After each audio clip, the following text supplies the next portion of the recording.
Guys, how's everybody doing? This is Roy with RossonARI TV. Welcome to another edition of Tactical Solutions. Only time will tell today. What's up, Skillerd? Forza Narnia, guys.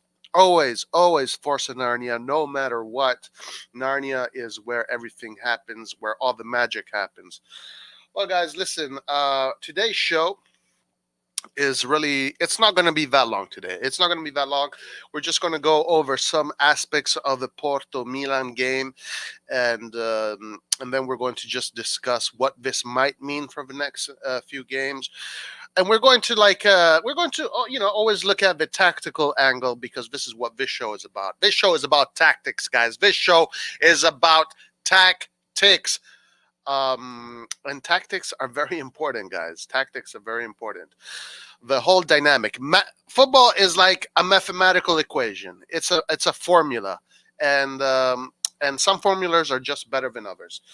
So first of all, before getting into it, before I just want to give you my feelings post the 2 days after the game against Porto. So now, going into the game, I had a suspicion that this was the kind of performance we're going to see because of the situation we are in. But I also, the other side of me also hoped that we would have gotten in that game and just totally kicked ass like we usually do. But that's not what happens. Suspicion A happened instead of suspicion B. So therefore, I'm not that sad. I'm not that depressed. I don't feel much about it. I kind of like, a part of me knew that was going to happen. And also, unfortunately, guys, as far as the Champions League goes, after that whole debacle against Atletico Madrid, I've kind of put the Champions League aside, and I know that's not within the Milan DNA. And Roy, you're not a real fan. Roy, you're not a real fan if you think that, man. You're not a real fan. But the truth is that, sometimes you're dealt cards on the table, and you have to play according to the cards that you have. Now, of course, Milan can still qualify for the next round. Mathematically, it's not over. We have to win all 3 games, no doubt. We have to win against Porto, we have to win against Atletico Madrid, against Liverpool. Can we do it? Maybe, or maybe not. So we'll see. Now, do I care whether or not we go on to the next round? I mean, I guess. Okay, so if we go on to the next round, we don't play. The Champions League resumes next year, pretty much. I think it resumes usually in February, mid-February, or something like that. So that means that Magnan should be back.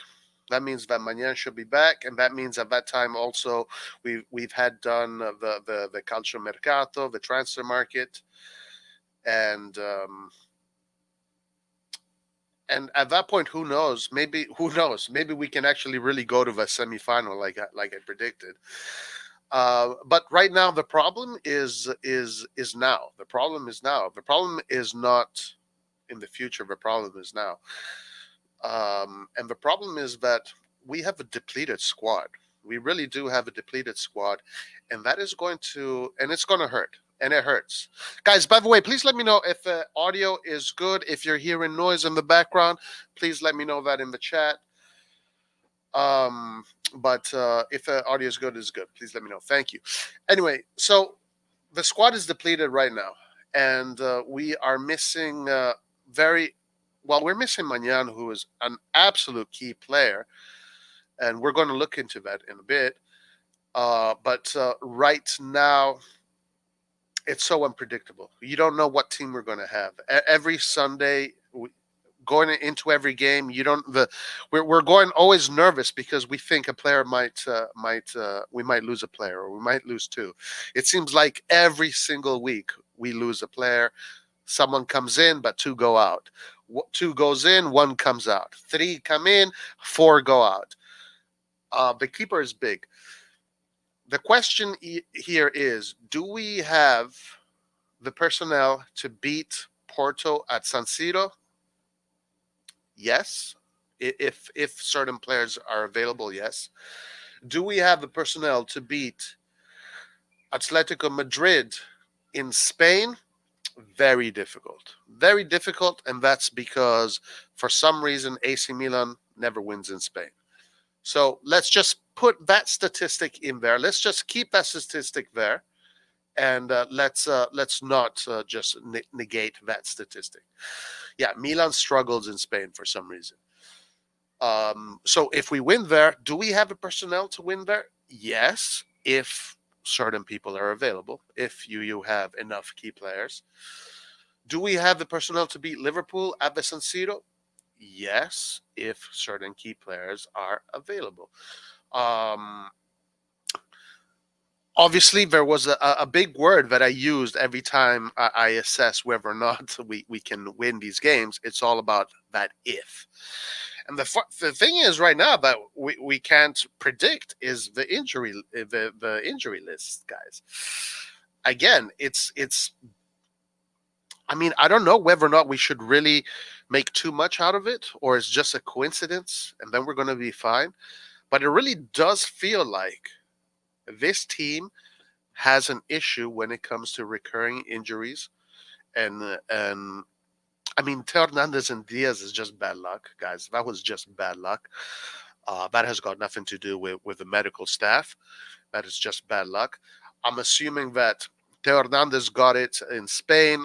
Teo Hernandez and Brahim Diaz are friends. They're probably hanging out together every day, every night. So Brahim Diaz probably got it from Teo Hernandez. Um, so that was just a bad luck. And then in the Champions League against Atletico Madrid, we had bad luck with Kessi's red card, the way the game went, and then the referee, the bad call of the referee. It just seems like right now Milan has a lot of bad luck in the Champions League. Maybe this bad luck turns into good luck coming up. You know how a wave comes down, then goes up. But personnel, it's all about personnel. Will we have the personnel? To be honest with you guys, I'm going to say something that I've never said in my whole life. I have never said this. I don't care about the Champions League, guys. I really don't. I haven't really started. I stopped caring about the Champions League after that second game, and the reason is this: because we really have a chance to win the Scudetto this year. We really do, and it is extremely imperative that we do win the Scudetto this year. Not only because we can, but because we must. Because there is a race going on right now within the rivalries between Inter and Milan. The race for that second star. See? That beautiful second star. We need to get it first. We need to get that star first. It has to be ours. It has to be ours. So it is absolutely imperative that we win the Scudetto this year. And I'm okay by putting Champions League to the side. Now, Champions League is good for the players, for the personal experience, for the growth. And then, of course, if we can get far into the Champions League, great. Excellent. If we can even, let's say, get to the semifinal for somewhere, I'm celebrating, guys. I'm celebrating. Even if we win the Champions League, I am celebrating. I'm celebrating. But this year, the Scudetto is more important. This year, the Scudetto is more important than the Champions League because we can really do it. We can really do it. We can make it happen. And then we're only one Scudetto away from that second star. And guys, how many shirts will Milan sell? I mean, do you understand, guys? The amount of shirts, the amount of merchandise that Milan will sell with the logo with two stars. Just winning that second star is going to bring an overflow of cash into the bank there for AC Milan. The amount of merchandise, the amount of official shirts, the shirts with it's going to be crazy. That second star is really close. We got to get the second star. Inter is really close too. If they win it first, then I don't want to live the rest of my life hearing Inter fans, we won the second time before you, and all that bullshit. I want to be that person. I want to be that person, and we can. All right, so let's go to the comments before we get into some tactics here. What's up, guys? How is everybody doing? We got Skillard, we got Bilal. What's up, Bilal? How you doing? What's up, Skillard? We got Christian. Oh my God, Roma lost 6-1 to Hagway All Team. Roma, guys, what a crazy man. Roma just has Roma just cannot. I don't know. How do you lose 6-1 to Bodo Glimt?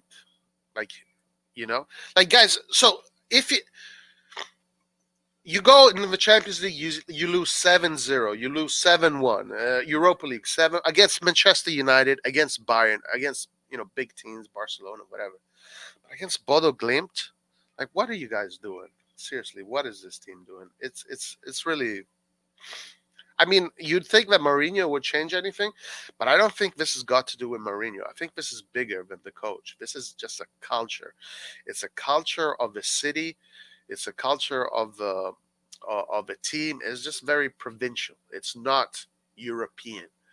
Roma is just the only thing Roma cares about is winning the freaking derby.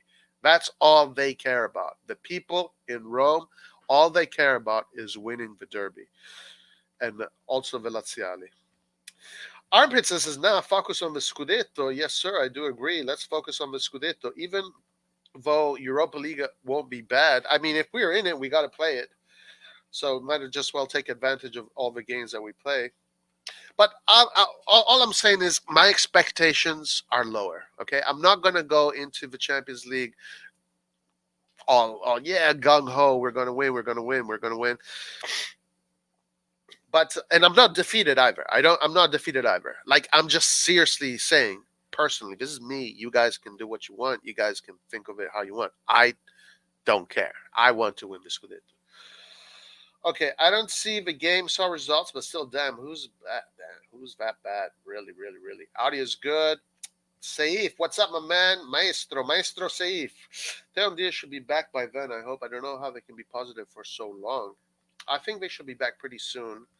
Balo was Akaish. I don't know what that means. Forza Milan, what's up? We got Joel in the house. What's up? We're same points with Leipzig. What the fuck is wrong with Roma in Europe, man? Joel, I don't know.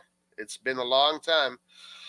They've always been like that for a long time. I'm just shocked. And Lazio was 0-0, I think. Skillard.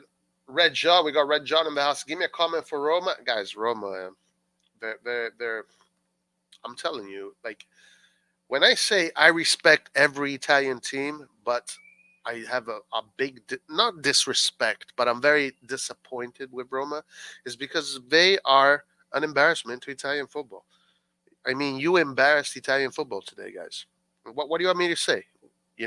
Like, I am not one of these fans that's. You guys know me, okay? You guys know what. By now, you know how I see it. Roma does not add to the cause. It just takes away. Actually, the reason why Serie A is suffering as far as competition mentality is because teams like Roma and Lazio, these teams that have everything they need to push it to the next level, but they just don't. They just don't want to do it. They want to stay in the sub-level, subpar. I mean, they're out of the conference league. It is also possible that they might have sabotaged the game. It is possible that might have happened. That they're just going to sabotage it and just focus on the Scudetto. I mean, this Conference Cup is really just who cares about it, really? Like, is that even something that you're going to, like, be proud of? Hey, we won the Conference Cup, yay! Like, who cares? Like, Roma, maybe their real priority is to either make it into the Europa League or the Champions League. So it is possible they might have sabotaged this game. Who knows? Or maybe they just don't have what it takes. They just have really shit mentality. 100% Roy. Obviously, in itself is just Milan fans being nostalgic. Not saying the UCL is irrelevant, but some fans are just not realistic sometimes. Right. You were right about Roma all along, Roy. You ain't that right often. No, I'm right. Let me say I'm right 95% of the time. 95% of the time, I'm right. And the thing is that 95% of the time, everybody thinks they're right. But I know that I'm right for sure 95% of the time. That's the difference. I know for sure that I'm right, but other people think they're right when they're not right. Okay, guys, let's get into this. By the way, let's get into it because we got to talk about our situation right now. We got to talk about Porto, and we got to just talk about lots of stuff. Just win against Liverpool at San Siro. Just win against Liverpool at the San Siro. Yeah, why not? Why not, guys? Let's live. Let's win against Liverpool. Milan, we're getting over our heads and having high expectations for our young players. Let's give them a couple of seasons to be a stronger team, like getting second. I mean, you want this team to come second? No, this team has an obligation to fight for first. We have to fight for first. All right, listen, guys. Let's get into this. It's not going to be the longest stream today, but I'm going. I've prepared a nice little presentation here, a tactical presentation. We're going to get into tactics now. My favorite part of this, and we are going to discuss the situation in Milan. Okay, we're going to discuss the situation in Milan. Here we go. Okay, so let's get into this game, the Porto Milan game, and what happened and whatnot and whatnot and whatnot. Tactical solutions begins in 3, 2, 1. Now, guys, let's get into it. Let's talk football. Let's talk technique, technical, tactical, everything with a T. Okay, so let's get into this right away. So in a team, you have players with different roles, right? And each role has its importance, has its prominence. So now I color coded these players, as you can see. So the red players are players that I consider, let's say, somewhat of role players. Kind of like in basketball, you have role players, right? But in football, role players is it's a little bit more important than what it is in basketball. And I color coded all of those players red. Okay. So players that, for example, their purpose in the team is to close the holes or to just make sure that the team does not lose the ball. Play simple football, two-touch football. Players that are not going to stack up the stats when it comes to assists and goals. Okay, so those are the red players. Okay, so these are the red players right here. Then we have the purple players. Purple players are players that are like balancing acts, right? They're somewhere between being a creative player and a role player. And in Milan right now, we have two of these players, and that is Salamakers and Florenzi. Those are the two players that in our tactical system, Pioli is using as the balancing act. Okay. Then we have the green players. The green players are the creative players, the players that create channels, create space with dribbling, with shots, with assists. The players that stack up the stats in that department, the green players. And then you have the yellow players, which are the finalizers. So Giroud, for example, he's a finalizer. So Giroud is not going to add much creativity to the play. What he has to do is just finalize the play. All right. And as far as the creativity, the green players are the ones that do that. The green players are the ones that create all the creativity, that just create the chances, right? They're the ones that use their imagination and their talent in order to create scenarios that open up the defense, and then you go in for the goal. Okay, so that's the role of the green players. So now let's go to the Porto Milan game, and let's look at what players we had on the pitch. So on the pitch, we had Calabria, Kjaer, Tomori, Balotelli, Benacer, Tonali, Krunic. Leao, Salamakers, Giroud. This is who we had on the pitch. And as you can see, it's a lot of red players. All right. So what does that mean? That means that the reason why I expected the game to not be that exciting, and why I didn't think it was going to be a good game for Milan at all, is because we had too many red players. All right. And all of these players, they can work and they can hustle and they can bustle. They can do as much as they can, but they're not going to create anything. I mean, they could create something, but they're not creators. These guys are not going to create offensive plays. They're not going to create anything dangerous. These are players that their purpose is to be at the service of the creators. Okay. And then vice versa. The creators should be at the service of the red players, and the red players should be at the service of the creators. And the purple player, Salamakers, is at the service of everything, everyone. Kind of like how Ambrosini was used, Gattuso also. I would place Gattuso and Ambrosini in the purple player range. So now, look at how we faced Porto. Right? We only had one creative player, one finalizer. All right? And all of these guys, they're not going to be able to dominate a game possession-wise. In order to dominate a game possession-wise, you need more green players. One is not enough. So that's why I was like, yeah, this is not going to be that pretty. This is going to be pretty bad. So now, we did create. Actually, Leao did create, and Giroud did have an opportunity to finalize. But Giroud, and this was the first 20 minutes, more or less, right? It was more or less the first 20 minutes of the game where the players are still fresh, where Leao is in the game, he's still fresh. Giroud, unfortunately, just seemed like he wasn't in it for some reason. For some reason, it felt like Giroud, just his mind and his feet and his head were not connected, because Leao had a beautiful play here in this area, crossed the ball in,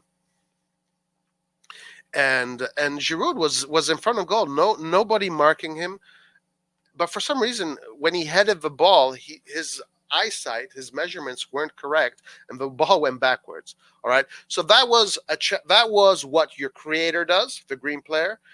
And Giroud was supposed to do what a yellow player does, which is finalize. And that we did have some of those moments, but that's the thing. If you're going to face a team in this kind of situation, the only way to beat your opposing team is just by heart, determination, a lot of defensive grit, and then taking your chances when you have them.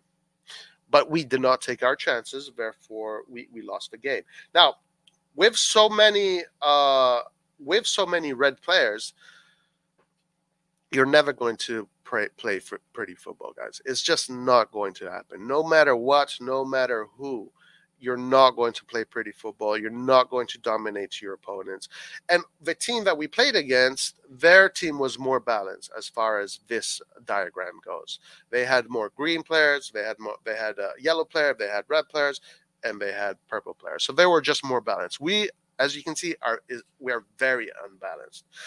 Now, coupled, this is not all. Not only we faced Porto in this kind of situation, but our strategy in how we build has completely changed, with Magnin being injured and Tatarusano now being on the field.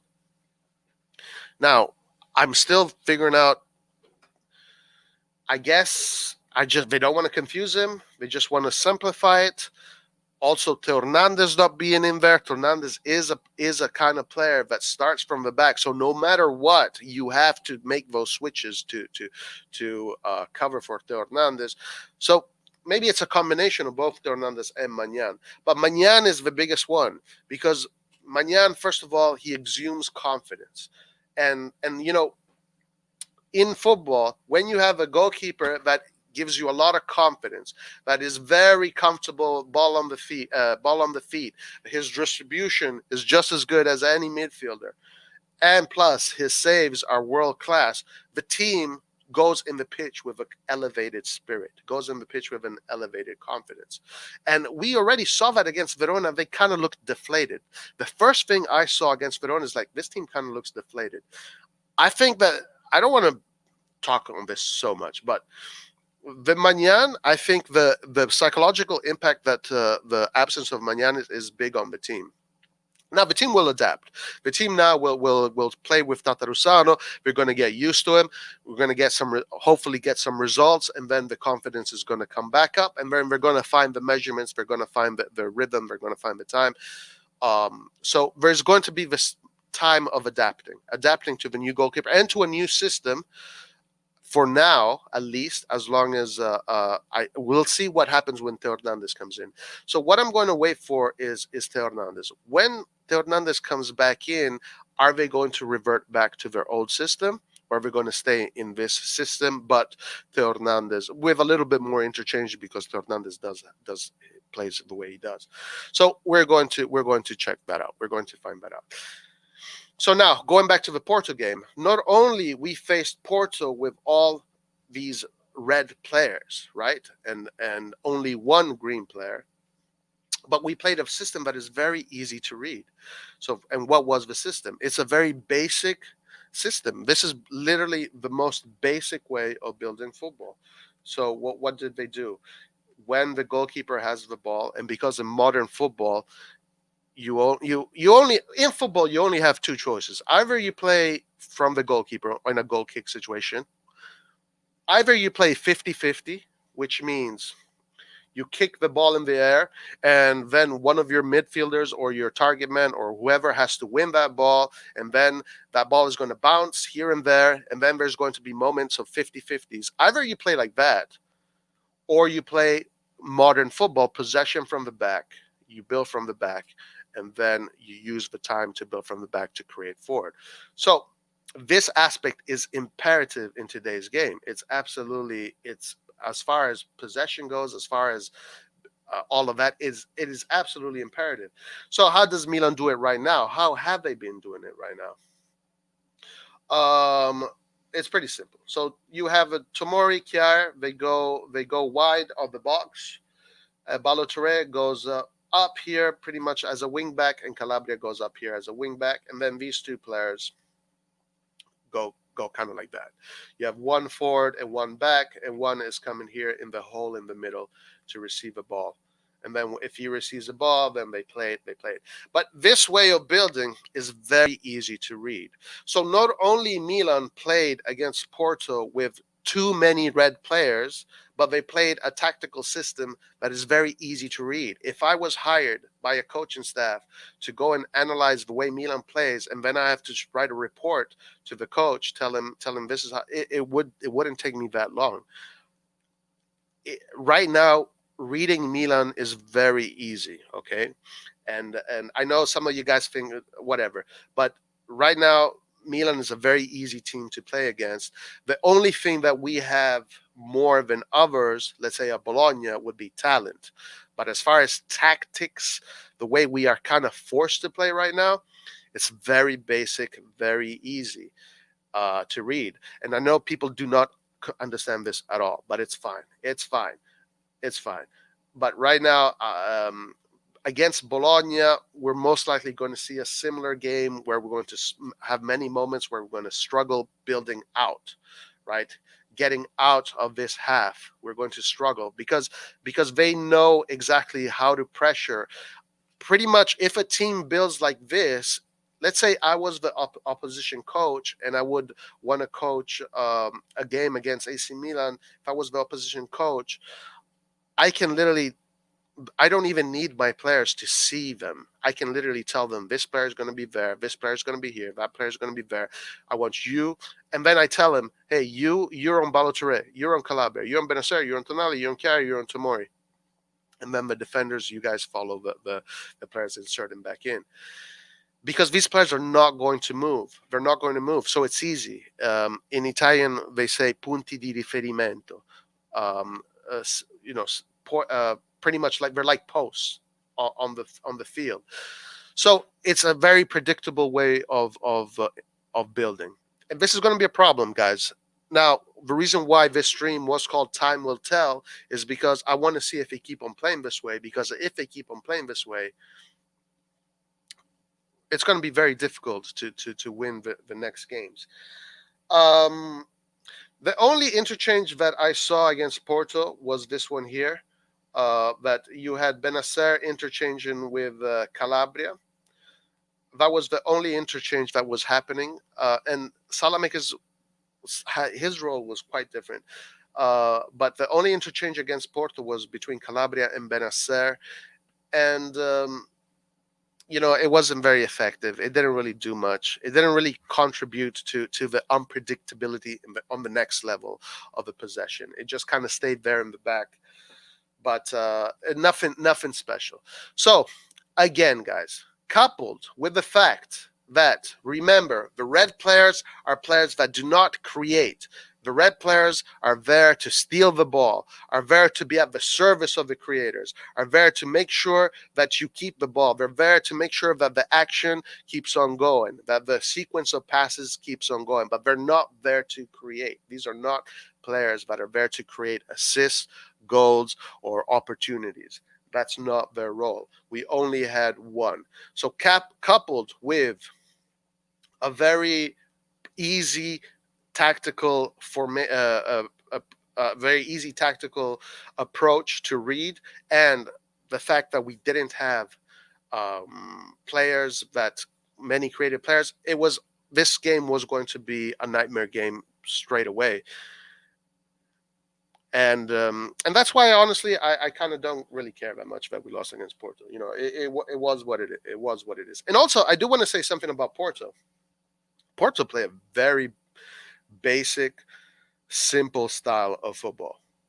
Okay, Porto does nothing special tactically, technically. Even the subs they made, they weren't anything special. So Porto is not a super advanced team. And the thing about Pioli is that Pioli has created this system that, if you have been paying attention, and also I do want to say this, guys. I look at every single channel here, Milan channel. Nobody even knows this shit is going on. All right, they all the Milan channels are blaming it's because Salamaker sucks. No, it's because Leao has to go. Pioli, he doesn't know what he's doing. The club, the transfer market. No, the medicals. That player Krunic, get him out. Tonali, no, he's not gonna. This is all I'm hearing. But nobody is talking about this, right? Here, guys, I present to you Milan under a microscope. Okay, what I am presenting to you Milan under a microscope. I'm telling you exactly the tactical and the technical things that are going on. Nobody is saying this. I'm going to every single Milan channel. Nobody is saying this shit. All they're doing is pointing the fingers at individual players. The Porto game had nothing to do with individual players. It had nothing to do with Balotelli, with Krunic, with Benacer, Tonali, Tomori, Chiari, Calabria. It had nothing to do with that.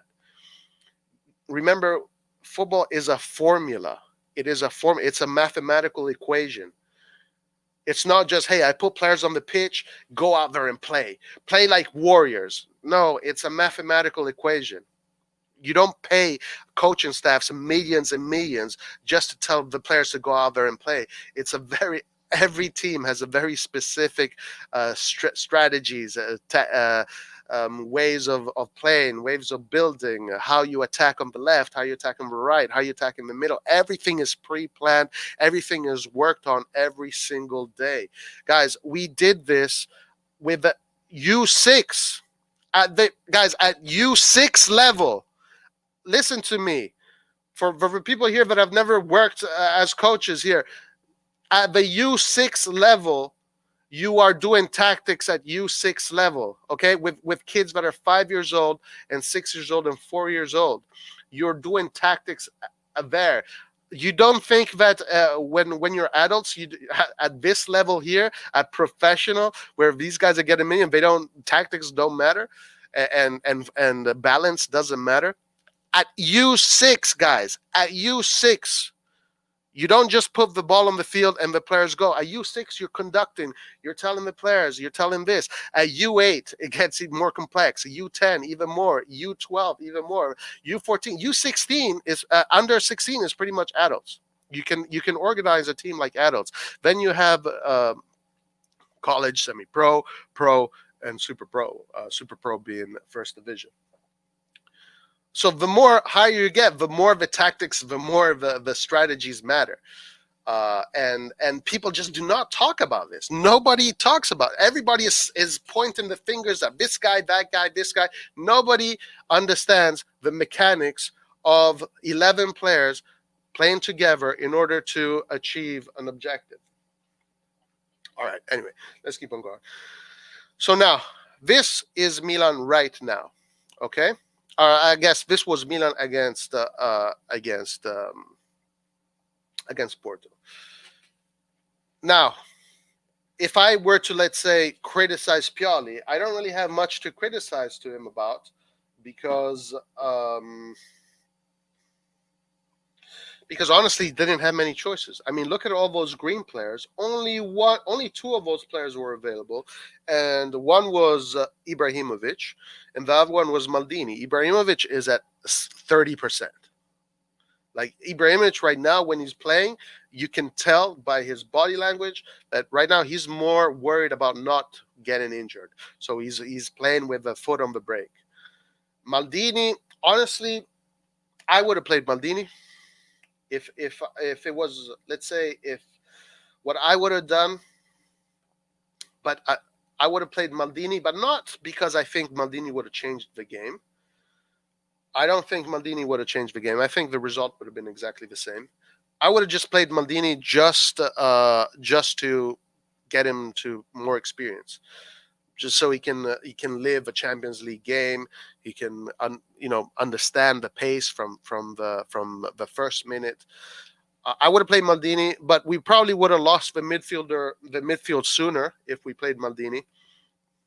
We probably would have had a few more chances, but Porto would have probably started dominating us physically and tactically and technically sooner if Maldini was on the pitch. But maybe the first half, give it to Maldini. Second half, give it to Krunic. But that's not really a criticism. That is just something I would have done. And I mean, I would have done. I don't know what it feels like. A training camp, the way a training camp has a feeling. You know what players, you can see the players that are ready, the players that are going to give you something. You have ideas. I'm just saying from the outside, without any information of what goes in the inside, just to give Maldini some minutes, I would have done that. But this is not a criticism. And it wouldn't have changed the game. It wouldn't have changed the game. Because, depending on the color you're of different levels. Okay, for example, Kessie is in the red category, but Kessie is one of the best in the world when he's at the top, right? So each position has its own level. All right, where's Krunic? Now the one mistake I do think Pioli made. I don't know if it's a mistake. I just think it's strange. I wouldn't have done that. And it was when he changed Tomori and Balotelli at the same time on that defensive line. So he took out Tomori, put in Romagnoli, and then he took out Balotelli and he put out Kalulu. So he changed this quadrant right here. Okay, so these two players that occupy this space, at the 70th minute, so the teams you're playing against is already warmed up, is already attacking you, is already a lot of confidence, and you're changing two players in that quadrant. That could take them time to adapt. And plus Kalulu, that's the first time we've seen him play there. That substitution there, to me, if I were to make a criticism, that would be it. I think that, and also the goal came from Kalulu. Honestly, was very. Once Balotelli came off, this their left, it was open for grabs.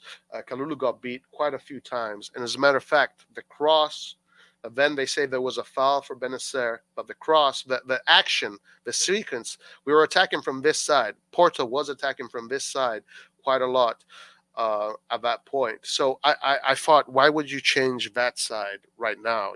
Like maybe do first Romagnoli because Tomori has the red card. Keep Balotelli in there for another 10 minutes, and then put Kalulu. But don't change them both at the same time because those are measurements that you have to lock into right away.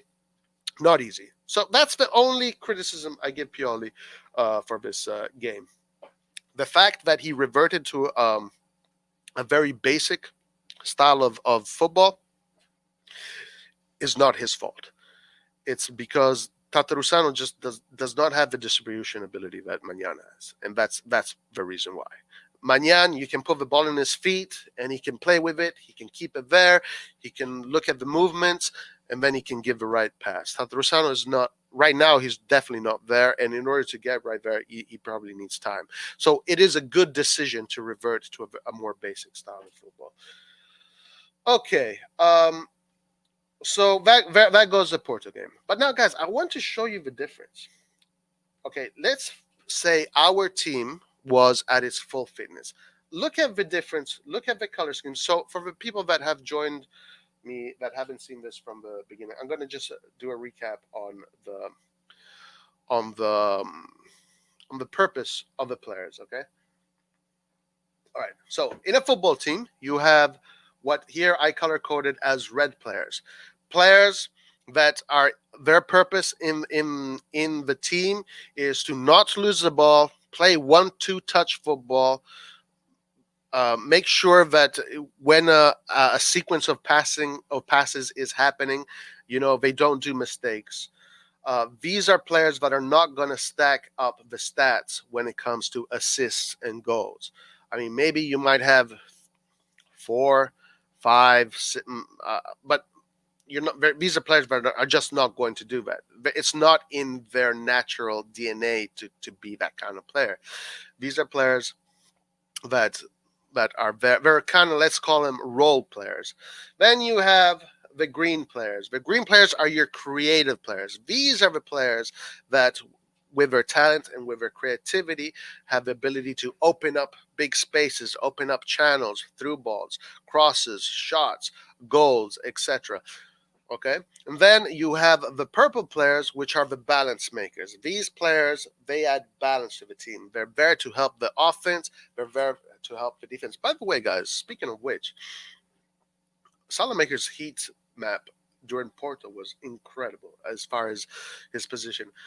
We saw Salamakers go all the way down here, help here, and then when he came forward, he was all the way up here helping the only creative player we had.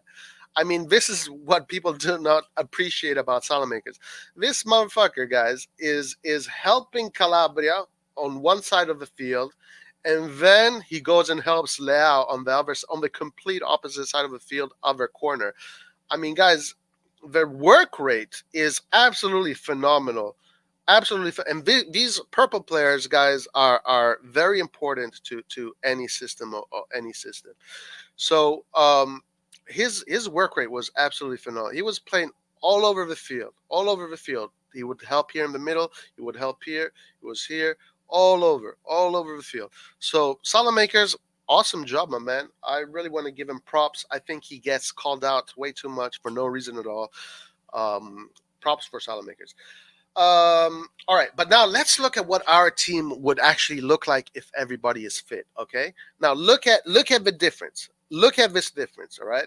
So now, if Ibra is fit, Ibra plays, right? And Ibra is not a yellow player, he's a green player. He's the yellow players, Pellegrini and Giroud. Those are the finalizers, right?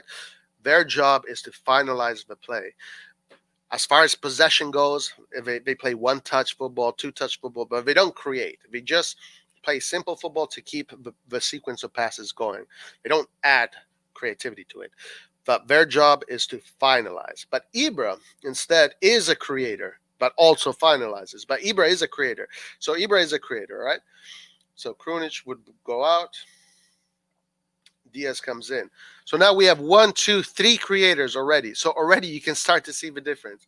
And here, let's say Kalulu goes out, and Theo Hernandez also is a creator. Theo Hernandez is part of the players. He's part of the players that are there to create assists, create goals, and help the attacking maneuver.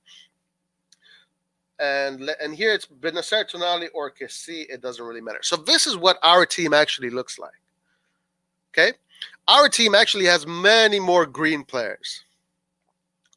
When you have all this creativity and then you have the balance act right here, it's of course you can dominate a game. You can dominate. If we had these players against Bologna playing this same basic tactical way that we have been playing, we have the talent to beat Bologna. No excuses. We're not going to dominate that much, but we are going to dominate enough to win the game fairly easily. Now, we don't have all of these options against Bologna, unfortunately, but this is what we look like normally. This is what our formation actually looks like. We have 4 creative players, and we have the balance maker, and then we have 1, 2, 3, 4, 5 role players. All right, now that's balance. The formula now has balance, has everything you need in order to win and to play beautiful football. One more time, guys, look at this. Look at this, and now let's go back to what we saw against Porto. It's a huge difference. Huge difference. Where is Krunic?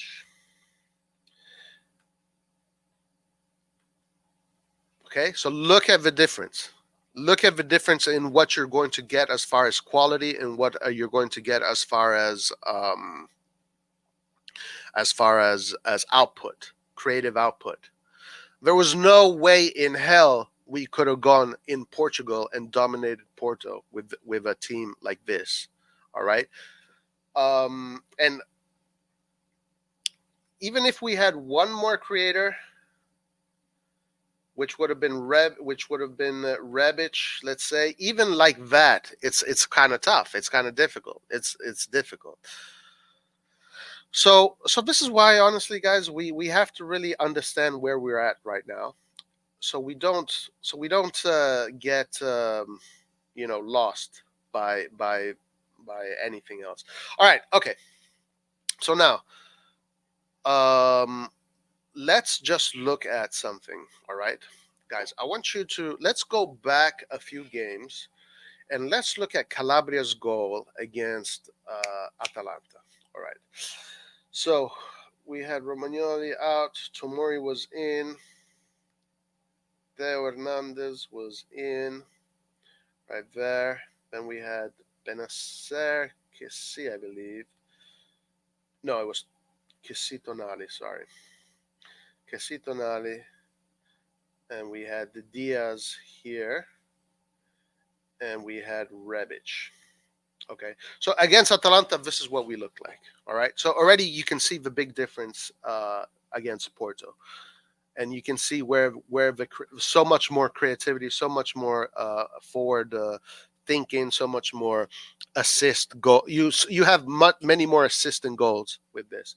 But guys, let's look at the plays. Let's look at that play, because here we're going to look at the play. All right. So during that goal, I want to show you how the interchanges that the team makes. Okay. And how they use all these interchanges, and I can show you right now. So now the sequence goes here. Tomori comes out, Hernandez comes forward, and then Kessi receives the ball in this area right here. And now at this point, while that was happening, Tonali was moving into Calabria's position, and Calabria was going forward. Salamakers was moving into Tonali's position. And as Theo moves into Tomori's position, as Kessi moved into Tomori's position, Theo moved into Kessi's position. So basically, as all of that, these were the movements that were happening during that specific play. As you can see, you had Tonali, Chiara, Kessi, Tomori. That was your back line. There was your pivot here for Cassis. Salamakers became the pivot for Tonali.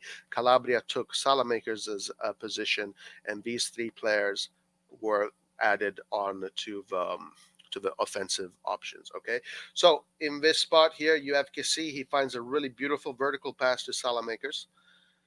Salamakers then passes it to Theo, and here these players push up. They're all pushing up, and Theo uses the space to go up. And then Theo, as one of the green players, one of the creative players, what does he do? He does a nice through ball to Calabria and a goal.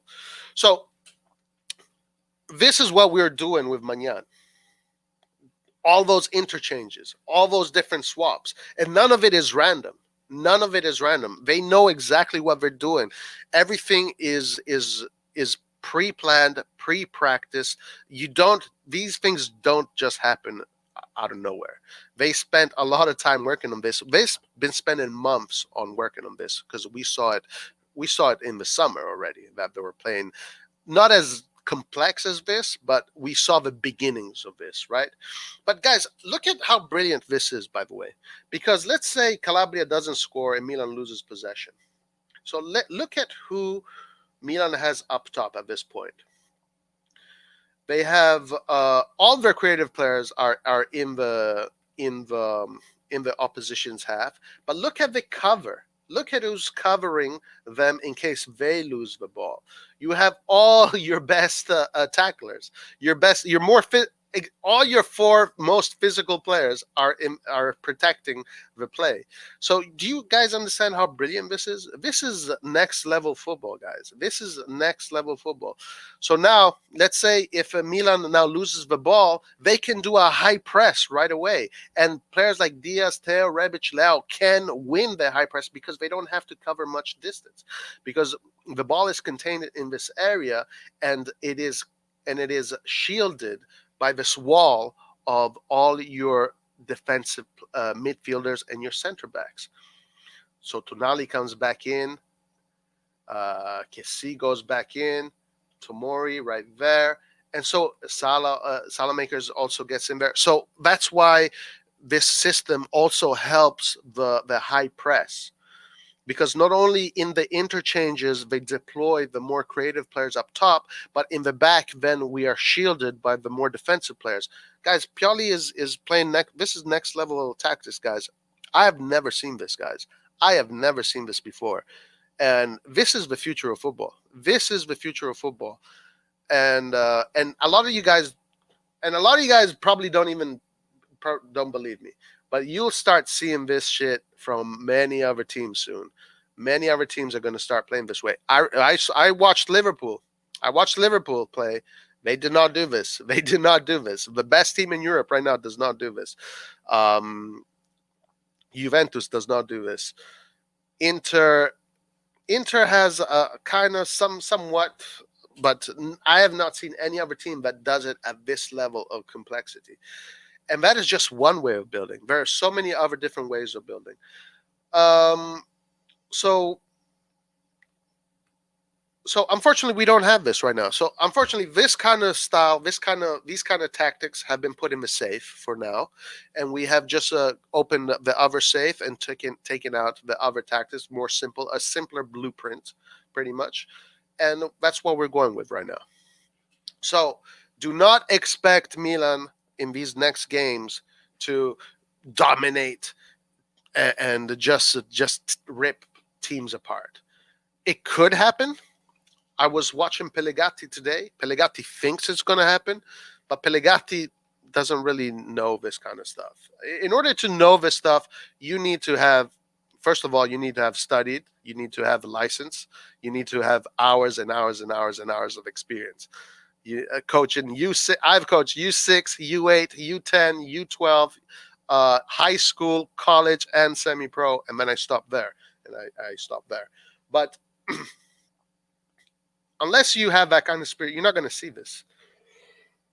So Pellegatti seems very Pellegatti, one of the greatest Milan fans in the world, by the way. But he seems convinced that against Bologna, we're going to have a performance like against Atalanta. Now, maybe that can happen. Maybe. It also depends where Bologna is. It's not just where we are. Maybe Bologna has some issues they have to deal with. I don't know. I don't know how they play. I haven't watched them play. So maybe their system is a very simple system to read and to counter. We definitely have more talented players. So who are our players available for the Bologna game? So we have Tatarusano, Chiara Kessi is back, so that's good. We have Tomori, we have Calabria, we have uh, Baloture, I think, is probably going to start again. I don't know. I don't think Teo Hernandez and Diaz are going to be ready by then. Let's see. Maybe we're going to have Tonali. We're going to. I think Rebic is back. Guys, the big one is Ibra. We have Ibra back, by the way. That's a huge one right there. And then here against Bologna, we got to see if Messias is back. But if Rebic is back, you could play something like that. You could do something like that. Ibra and Rebic there working together. Um, let's see what other options you have. You can play Maldini there. I mean, based on form, based on who's available, probably that's your best formation right there. Of course, Giroud at this point he must have. Giroud must be match fit at this point. At this point, he's match fit. So now, let's say we do play like this. I don't think Maldini is going to start. Also, we have Castillo. Castillo also is there also to add a little bit more offensive dynamism. Let's see. Let's see. Yeah, so we have. I think Rebic will be ready. I think Rebic will be ready. Maybe this is how we're going to start. Now again, if we start this way, Rebic and Leao do provide a lot of that depth because not only they're creators, but both of them provide a lot of depth on both sides. So, from a balancing perspective, offensive balancing perspective, it is enough for us to hurt um, what's his name, Bologna. Now, Rebic might not play. Instead, he plays Krunic. If he does play Krunic, we're going to. I don't know. I don't know. I got to see where Bologna's at. Obviously, Porto is a Champions League team. So the thing is this. Let's go back to this for a second. Against Porto in Portugal, this team, I'm not going to bet on them winning. I mean, maybe it'd be a good bet because if they do win, you're going to win a lot of money. But this team against Porto is most likely not going to win. Is most likely going to play ugly football. Now against Bologna, that is a very much different reality than Porto Champions League. This team could hurt Bologna. This team can beat Bologna, but it's not going to be pretty. It's not going to be pretty. But this team like this can beat Bologna. So with Ibra back, maybe at 40%. I don't know if he's going to play from the beginning. We will see. And then like this,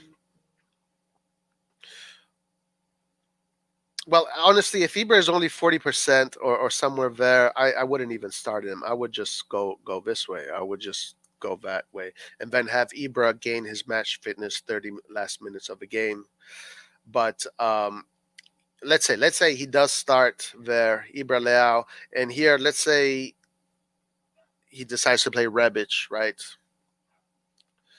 I mean, against Bologna, we should be strong enough to beat Bologna this way. We should have enough quality. But now we're not going to be so unpredictable as we are in our build-up.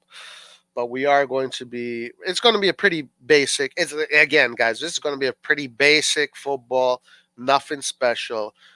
We're going to see some nice moments here because, as you can see, look at all the green players. When you have a lot of green players playing together, and then you have the glue the red players, you do see nice football. We will see nice moments of football that are going to be appetizing and we're going to be exciting. But as far as the system in general, the way we're going to hold the field, if we keep on playing with this system, it's not going to be anything special. So anticipate that. Anticipate that. And again, I don't know where Bologna is at, so we will see. We will see where Bologna is at. All right, guys. So now I see all these YouTube channels of people talking about football, and I'm thinking, yo, most of the people should not be talking about football because the amount of blame I'm seeing from all these different channels going to players and going to specific people here and there is so stupid that it makes me wonder. But anyway, um, but here, guys, we see it from the microscope. We see it under the microscope. We see the mechanics, the clockwork. We're opening up the case and we're looking at the mechanics rotate. We're looking at the mechanics grind together. This is what we do here at Tactical Solutions. We go in depth. We open up the cell and look at the mitochondria, and we look at the nucleus of the cell, guys. This is what we do here. All right. So that's it, guys. This is where we're at right now. That's what we're going to be dealing with for the next games. We have this game against Bologna. Now, Bologna is doing pretty well. They are 7th or 8th or 6th, something like that. And it's not going to be an easy game. It's going to be a tough game. Then we have a Champions League again, I think. No, sorry. Then we have Torino at home. Both these teams are two teams that we do have enough quality to beat them, but if you're predictable in the way you build, you can kind of mitigate the quality. So they're going to be probably ugly games. Now, if Theo Hernandez and Diaz come back in the picture, now let's say Theo Hernandez. Okay, let's finish with this. If Theo Hernandez and Diaz come into the picture, let's say for the Torino game, which is very possible. First of all, I don't know if they would be playing from minute one. We do see, for some reason, that all these people that get coronavirus, they usually take a while to come back. Look at Benacer. It took him a while to come back. Giroud. Who else? Well, anyway, we had those two players that I can think of right now. I don't know if there are any other players who had a similar thing. I'm trying to think of other teams. Well, Dybala. I mean, look at Dybala. He missed the whole year last season after his coronavirus lasted almost a month.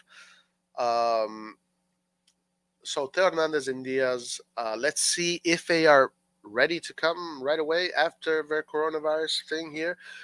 We'll see. Only time will tell. Only time will tell, guys. Brilliant. Only time will tell. That's why I called today's thing Only Time Will Tell. But let's say we play against Torino this way, right?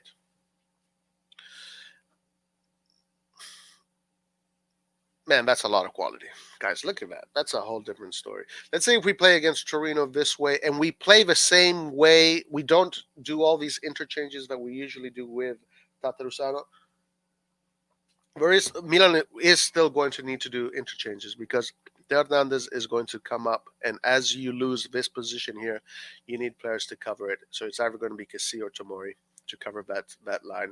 So I think we are going to see interchanges, but not as complex as they were with Magnan. Maybe again, only time will tell. As those players come back in, and they are just going to start to practice those interchanges in training.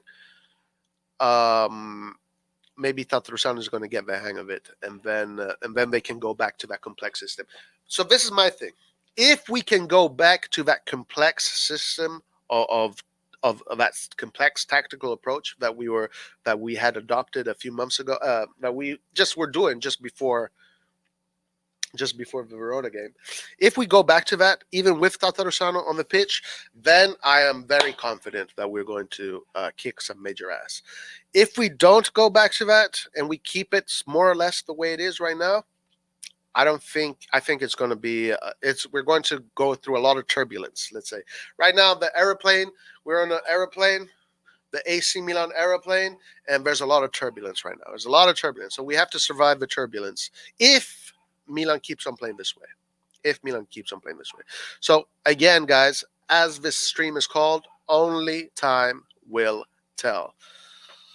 All right, guys. So there you have it. That is the tactical. Those are the tactical solutions of Porto versus AC Milan. Let's just finish on some comments, and let's see what else we got here. I didn't prepare anything else. Let's see. We have. Oh yeah. Let's just do look at the. Let's just look at some what Milan is doing right now. So they had a training. We see Benacer right there. Possession, tactical work ahead of Bologna. The Rossoneri hard at work at Milanello with Saturday's trip in mind. So Saturday, guys. After meeting up at Milanello for lunch, the team headed to the changing rooms and got down to work with their next league fixture against Bologna in mind. Paolo Maldini and Federic Massara were both in attendance at Milanello. Okay, good. Report. The players took to the pitch after initially activating their muscles in the gym. After continuing their warm-up with themed rondos, the group completed a series of possession drills before focusing on tactics. That's what I want to see. That's what I want to see, because that part of the training is the meat and potatoes of the training, and I want to see what they do, and we'll see it on Saturday. The session concluded with a practice match. So they focused on the tactics. They did possession drills. They focused on the tactics, and then they practiced those tactics. Themed rondos. So themed rondos are just possession drills, different themes: 2 touch, 1 touch, 3v2, 1v2, or outputs. There are a lot of different kind of themed rondos that you can do. There's so many, or like 10 passes before you make your, like for example, here's a themed rondo practice match. You take a field, and let's say a small field, so you go sideways, you don't go full ways, you go sideways, you go 6v6, you divide the field in half, and then you say the only way for you to score is for all 6 players to be in the opposing team's half, play 2-touch football, complete 6 passes first, and then you can only score with a tap-in. So 1-touch goal. So that is, for example, an example of a themed possession drill. All right. Another one could be, let's say, 2 touches, 10 passes, and 2 switches. And then after you complete 10 passes and 2 switches left to right, then you can score any way you want. You can just play normal. Or, for example, you only have 10 seconds to try and score. After 10 seconds, kind of like in basketball, right? That's also a good drill. Another one could be, let's say you divide the field in half, 6v6. These drills, you don't want to do them with 11v11. These are drills that you want to do maximum 6v6, because if it's 11-11, then it's too much. 11-11 is when you practice your shadow play, meaning the way you want the team to move together. You practice the game. That's when you. But if you practice in just possession and just chemistry, really, it's chemistry that you're practicing. When you want to practice chemistry with the players, and also patience, because possession is all about patience. And if you want to practice that, there are these drills that are good, 6v6, and then you can create different variations in order to reach an objective. So there's so many that you can do. So I'm sure these teams do a lot of those kind of drills. The session concluded with practice, and at this point, yeah, guys, tactics. Let's see what they came up with. Friday, 22 October, RossonARI will train in the morning tomorrow, after which Coach Pioli will hold a press conference. Okay, so we have a press conference tomorrow. Let's look at the players. They're in good spirits. Mirante, guys. Mirante, new AC Milan signing, Tonali. The players, they look focused. They look focused. None of them are smiling, so they look focused. It looks like they are probably waiting for a drill here to happen or something like that. They don't look in great spirits, right? Usually the pictures of them smiling, talking. They came off of a big game, losing a big game in the Champions League. So obviously the whole mood of Milanello is probably focus. We got to get back to winning ways. We got to get this shit right. Time to play. Time to get serious, right? So this is kind of what we're seeing. A little bit of a smile from Bakayoko. Bakayoko, by the way, is back, so that's good. So now we have now we have another one of those role players to add to our arsenal. So that's very good. Kalulu, unfortunately, the guy was put in a position that was not his.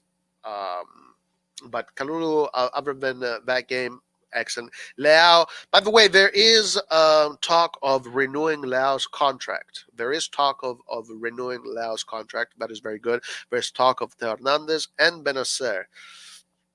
Balotelli, guys, Balotelli, I think people have been a little bit too harsh on Balotelli. You cannot expect Balotelli to do what Theo Hernandez does. Remember, Balotelli is more of in the category of the red players, right? A player that is more about hustling, about just keeping simple possession. He's a role player. He's not a creator. But I think people have been giving him way too much crap for no reason. Uh, Il tatticista Pioli, il maestro Pioli, he looks in good spirit.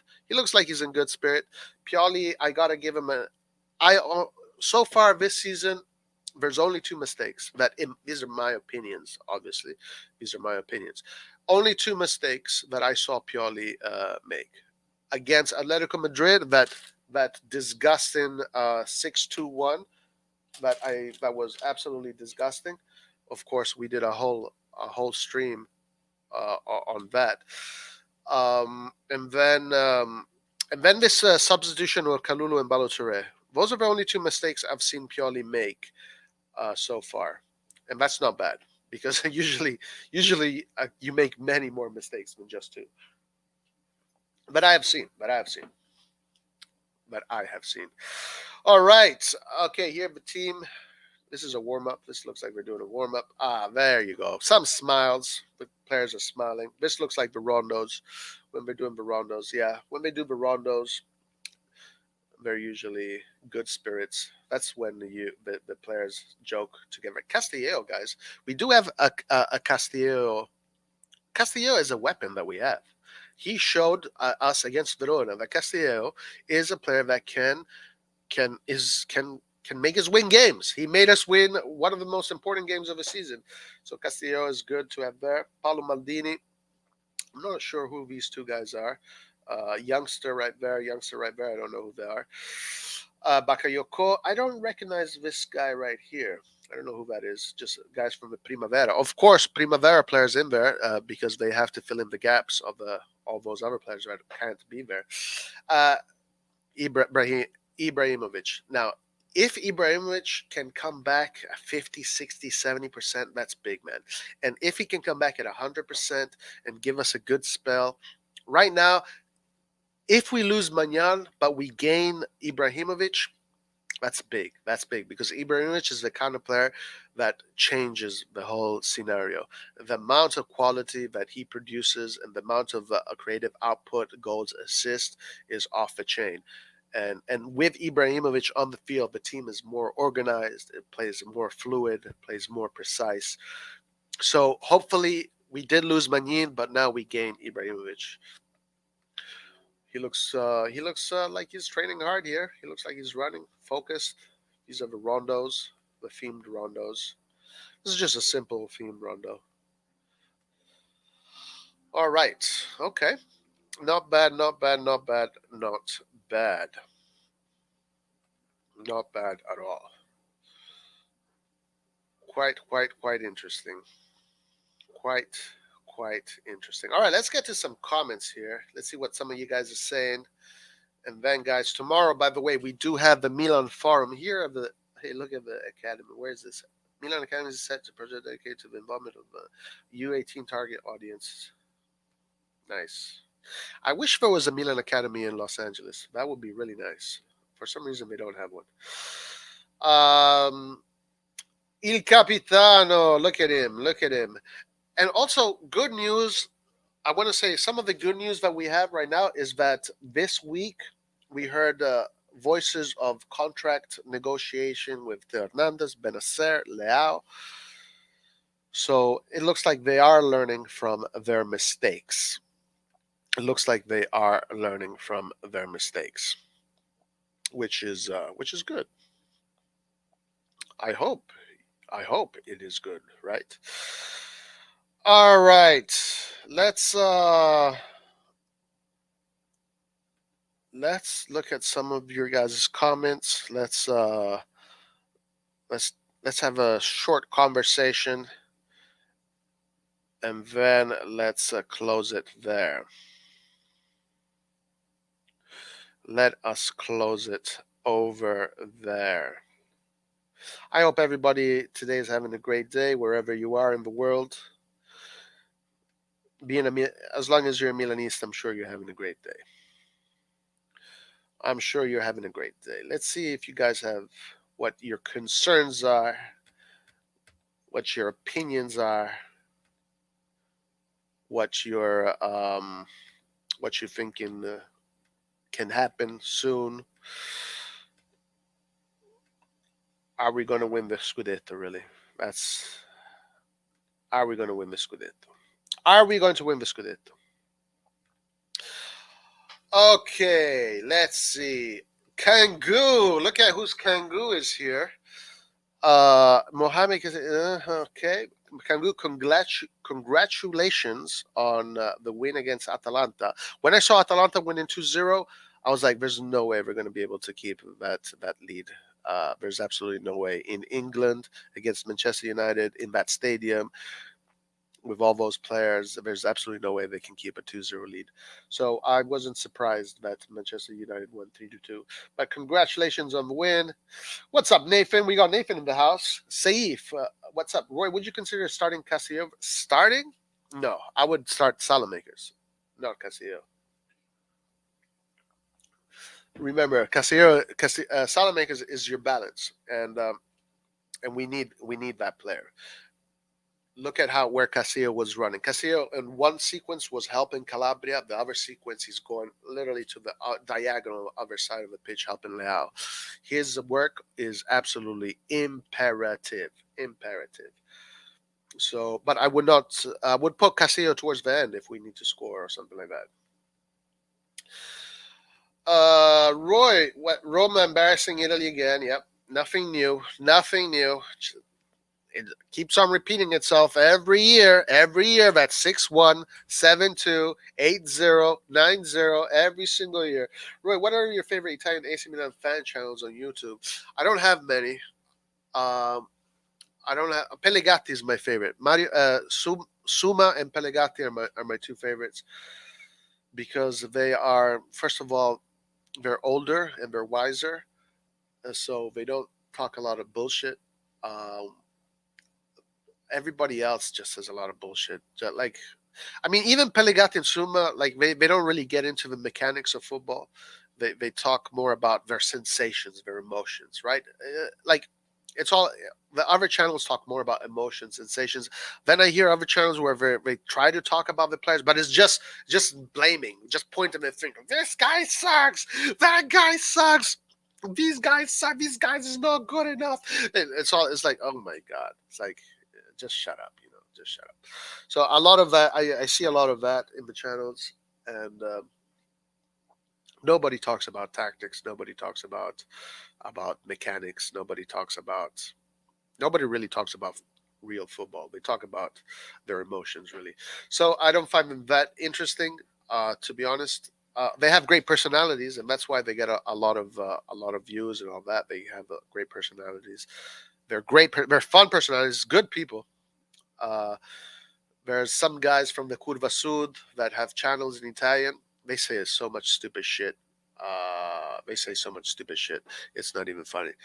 but they are fun to watch. But they say so much stupid shit.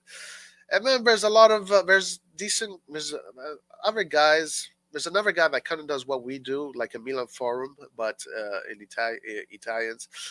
And again, every time it's just like so many people just like harp on one player and say this player is the reason why and blah blah blah, and then they say this and then they say that. It's like nobody like goes in depth about it. So, and in English also, I haven't. I actually, there's only one guy I've seen that has kind of gone slightly in depth into the mechanics of the team, and that was a guy from Sempre Milan. I don't know his name. I can't remember his name, but he did a video and he kind of did a presentation of how Milan is playing with their interchange play. It was okay. It was correct. He missed a few things, but it was correct. So that's the only other guy on YouTube that I've seen talk about the mechanics of the team and et cetera, et cetera. It's because they don't have us. That's right. They don't have Nathan. They don't have Skillard, Eastbourne, Yango, Saif. That is correct. It's funny how some channels have low expectations on players, and then after some games they attack these exact same players. All for clicks. No, I mean, I don't think it's for clicks. I mean, maybe it is. Maybe it is. I don't know. But I mean, it's just the way it is, guys. If I watch a basketball game and a team that does not do well, I'm not going to be able to tell you why that team does well. So if I don't have any experience in sports at a professional level, I'm just probably going to do the same thing. I'm going to blame this player. I'm going to blame it's because that player missed that and that player's not good enough. I don't know the mechanics I don't know the mechanics of American football. I don't know the mechanics of NHL. I do not know the mechanics of rugby. I don't know the mechanics of so I'm not even going to judge. I'm not even going to say anything if why a team loses well. All I know in basketball is that if you have LeBron James and two other big guys that score lots of points, you're probably going to win. But that's as far as I know. So I'm not going to comment. But you have a lot of people that do not understand of the microphone's going crazy.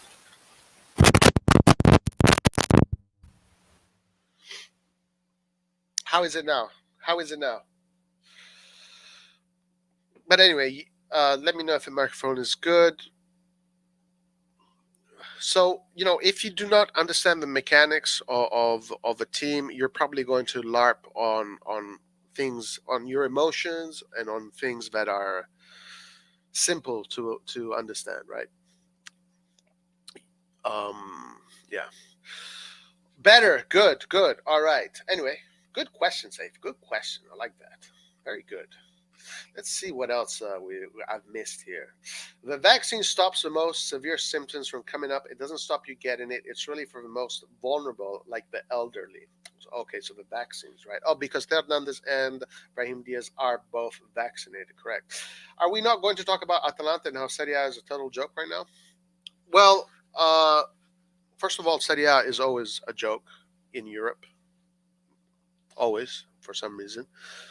Um, Atalanta, yeah, like I said, I didn't expect them to because guys, you score 2 goals against Manchester United, but then you have to make sure that they don't score on you.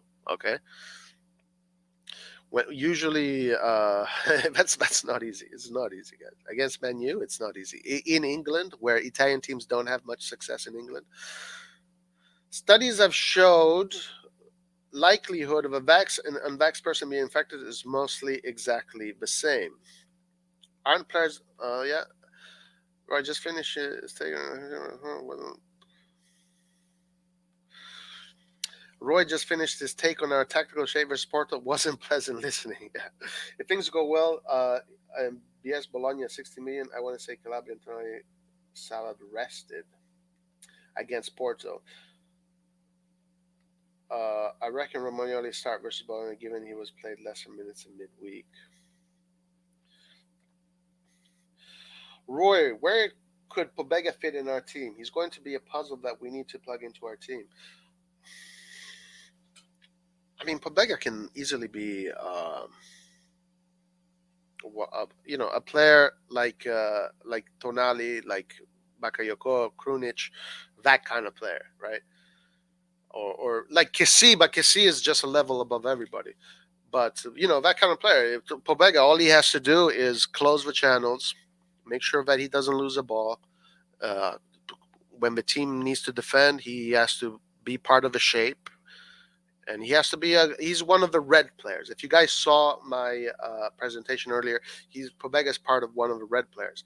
Pobega just needs to probably play in the team and just play games, and then he finds his spot. The thing about it is that for some reason they just don't think he's ready. I don't know why. I don't know why. He looks fine to me, but you know, honestly, another thing about questions like these is that I can't give you a real answer, because for me to actually give you a real answer, I have to see the player in training. I have to see how he. I have to see his technique. I have to see what his physical output, athletic. So I'm just, it doesn't matter what I say. These kind of questions, the real only Pioli can really answer this question. Nobody else. Beba could be our Ambrosini, possibly. Yeah, I mean that's what he is. That's what he is, that kind of player. Come on, Roy. Serie A owned the CL in the '90s and early to it. How can you say we've always been? No, I didn't say we've always been shit. I said, well, I was referring to the last 15 years, more or less. Um 15 years, more or less. We've been pretty crap. We've been pretty crap in general. Roma, number one. The only team that tried to do something was Juventus.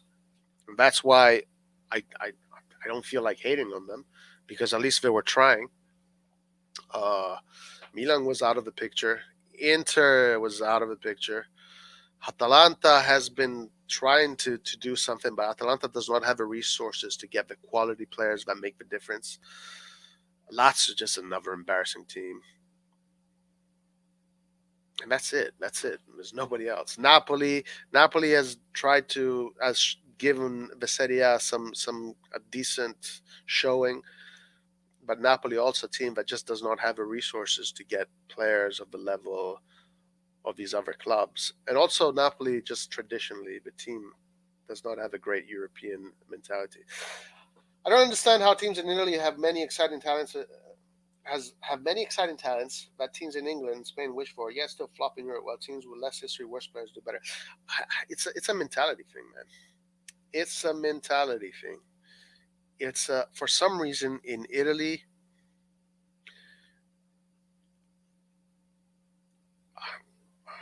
I don't know, honestly, man. To me, I think it's a mentality thing. For some reason, the Italian teams just go in Europe with so much fear. Like, we're so scared. We're so scared. Our mind next season is going to be our mids next season are going to be stacked. Benacer, Tonali, Bakayoko, Pobega, Ali, maybe even Kessi. Yeah, that is going to be a nice midfield. Did I miss a Roy Rant and Roma? Uh, man, Roma.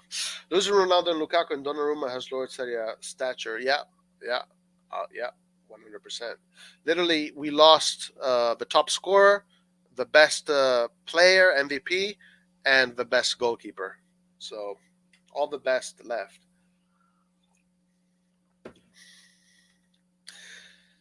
Yet, but yet, the Azzurri are European champions.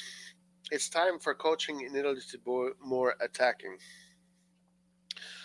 So what I think about these comments here, I think it has got to do with the coaches, and the coaches are the ones that make the difference. The coaches are the ones that prepare a team to play, right?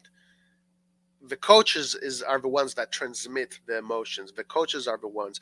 But then you have situations where the club has a tradition, has a history that is ingrained. They have ways of practicing, ways of training, ways of deploying tactics that are instilled in a club.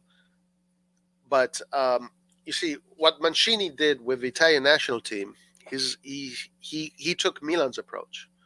He wants to play. He doesn't want to lose the Italian defensive DNA. Why would you lose that? You don't know when. That's your best weapon. That's literally your your what you call it, your jolly in your in your pocket. Italy has never been the best team. Italy has never been the most technical team, tactical team. The tactical probably yes, but it's never been the most technical. But what Italy has always been a very solid unit of players that suffer for one of each other. I suffer for you, you suffer for me, and we're going to suffer till the end and bring this game home. That is Italy's DNA. The ability to suffer, right, as a squad, and then also deploy defensive tactics that are really effective, that bring to nice counterattacks. But Mancini did not want to lose that aspect, but he wants to add on to that aspect, and this is what Italy has been trying to do since Lippi, when Lippi failed in Brazil, or no, in South Africa. That's when Italy started to say, "Look, we have to change something." So now it's been South Africa was in 2010, so it's been 12 years now, more or less. These 12 years, Italy has been trying to create a new aspect of their DNA, and and the and they tried with Prandelli. Ventura was a mess. They tried with Conte, and Mancini now is basically the fruition of that. Mancini is basically, through trial and error, through this process of wanting to play good football, Mancini now they've achieved it with Mancini.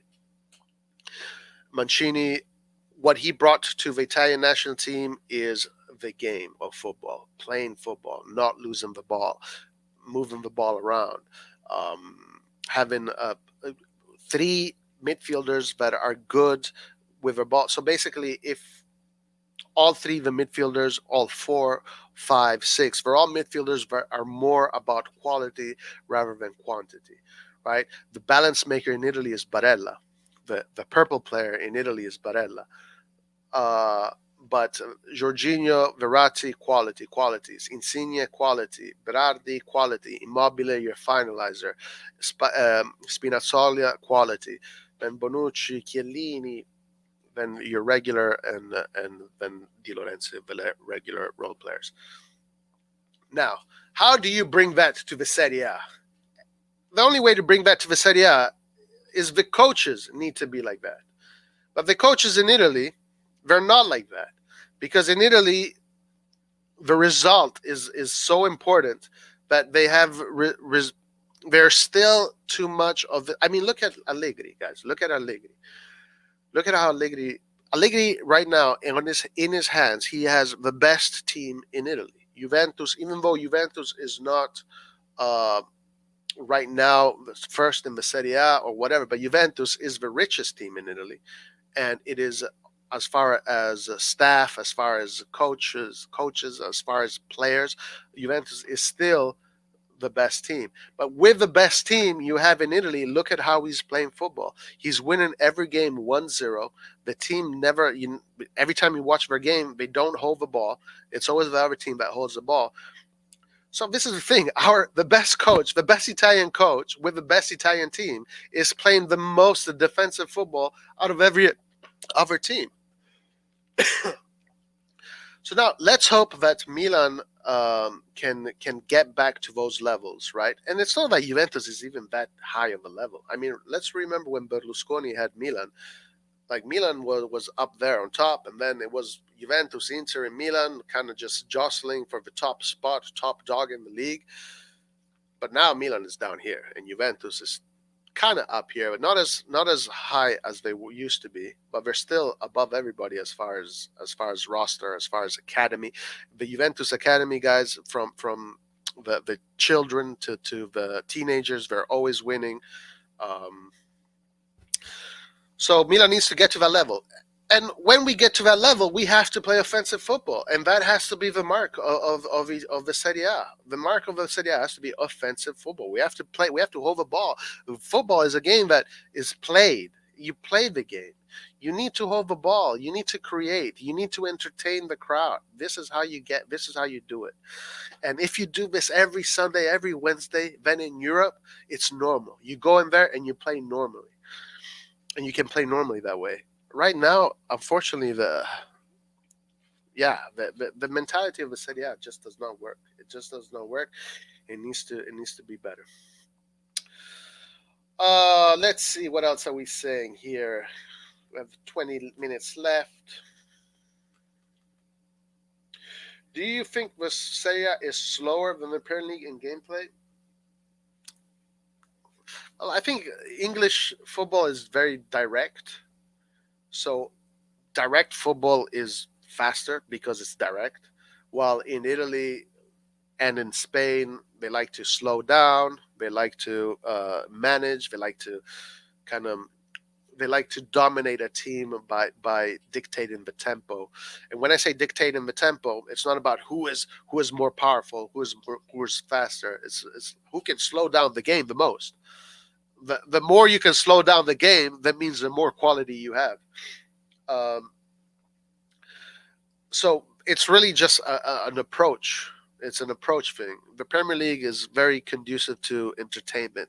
Big crowds. They like to be entertained. They like to have open boxing matches, right, where the fighters are fighting with hands down. While in Italy, it's more fighters. It's more Mayweather. Italy is Mayweather, and and the Premier League is more. I don't know. I don't know what the opposite of Mayweather is. Problem is those ways are outdated and no longer producing results. Well, I mean, it's been a long time now. It's been a long time. We have these kids, but listen, guys. The most important thing in football is, of course, scoring goals, but it's not conceding goals. Okay, so Italy must not lose that. If we lose that, then we're done. Then Italy is done. If you become like Roma, then it is done. It is finito. Ciao. Italian teams must not lose their DNA. It is not a coincidence that the saying exists. The defense wins championships. It is true. Defense does win championships because you can score one goal, you can score two goals, but you're only going to win if you make sure that the team you're playing against you doesn't score more goals than you do. So, and that's something about Italy that is very strange. In Italy, every single season, I think it's been every single season, maybe once it's not been this way. Every single season, the team that concedes the least amount of goals is the team that wins. It's a crazy stat. It's a crazy stat. So I don't want Italy to lose their DNA. I don't want Serie A to lose their DNA. I just want them to add on to their DNA. We have this kid who scored like 400 goals last season. Oh, yeah, the kid. Yeah. Let's see how he develops in the future. The Italian defense will always be there. We need to focus on attack and skill. Well, I would say skill and defense has always been there because Italy will always produce skillful players. Attack. That is a big one. Italy really needs to work on that attack. Slower speed of play. Premier League is more physical and pacey. Serie A is more tactical and cultural style of football. But Atalanta about 2-3 seasons ago was the most dynamic Italian teams I see in a long time. Atalanta has become a little bit of a predictable team, honestly. Funny thing is, United beat every Italian team, Roma, Atalanta, Milan, everyone. If United was in Serie A, they would win it every year. I wouldn't say that. Because when you play against teams over and over again, you kind of adapt to them. You kind of figure them out. And I mean, but guys, Manchester United, I think, is the richest club in the world. Like, I think Manchester United is the club. When I say richest, I'm not saying how much they have in the bank. As far as assets, as far as value, Manchester United has the most fans in the world by far. Their resources are, yeah. If Manchester United was in the Serie A, they would win it every year. Yeah, 100%. Mancini, Pioli, and Gasperini are the only coaches with the know-how to play more attacking. Even Pioli needs more work. Mancini, Pioli, Gasperini. Is there anybody else?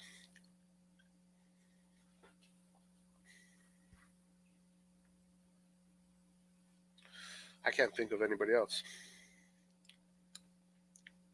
at higher levels. Then, of course, we have lower levels. We need a bit ST. Don't know what that means. Mancini's time in England has better equipped him to be a Azzurri coach for sure. Maybe, maybe. Obviously, every experience is part of your baggage of what you learn. We need players who are more athletic and skilled. Christian Pasamino, Napoli winning 2-0. Inter is playing Juventus, right? We have to further distance ourselves from them. Well, we got to win. Yeah, we got to win. Roma lost 6-1. Yeah, but Roy, those faster players can learn to do that too, but those slower players can get faster. I mean, look, this thing that you need the fastest players to play football is honestly is just not true. You don't need to have, you need to have fast players, but you don't need to have the fastest players. You need to have some players that are very fast, but you don't need to have all your players that are very fast. Of course, the best scenario is everybody is super fast, everybody is super skillful, everybody score goals, and everybody does that. But that's, I mean, how can you do that? You can't do it. Then so many players, you can't. There's no way of building a team like that because you don't have enough players to do that. Um, I mean, of course, there's a threshold. Every player needs to meet a threshold, and then there's players that can go up and down of that threshold. But like Lewandowski is one of the best strikers in the world. Lewandowski has a lot of physicality in his ability to shield himself, and he has a lot of technique, but he's not a sprinter, and yet he's scoring goals after goals after goals after goals. Of course, athletically, he's a monster. Everybody in Bayern Munich is a monster. You know, even Benzema. You know, Benzema is to me. I mean, it all matters, but at the end of the day, it's a mentality to me. To me, it's a mentality thing because you need athletes, guys. Guys, listen. It's you. Whatever it is, you need an athlete there.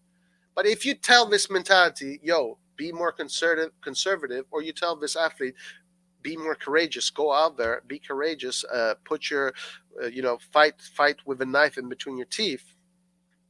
It's how you prepare them mentally. You heard that Man U fans were at the Hotel Atlanta team? Yeah, I saw that. Pieces of shit. So bad. Disrespectful. Not the fastest, but some fast. But yeah, some fast. Yes, no, for sure. You need at least two or three players with exceptional speed, and they help your attackers. Your attackers need to have exceptional speed. Correct.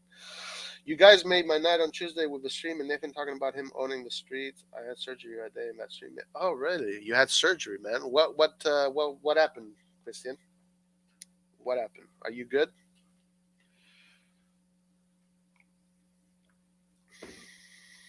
I hope that you are fine and everyone is a-okay. Porto are crap, man. It's a two-team league. Either team or Benfica. Yeah, they play very simple football, very boring football, to be honest with you.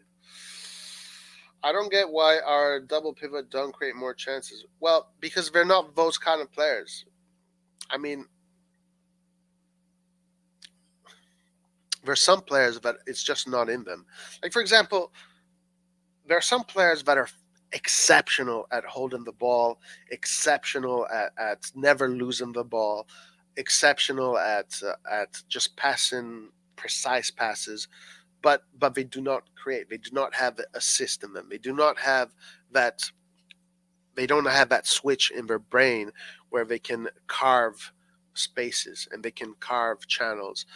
Kessie is one of these players, right? Kessie is exceptional at holding the ball, at imposing himself physically, at helping the creators, at just being part of the team, and he imposes himself that way. But Kessie alone is not going to resolve a match for you.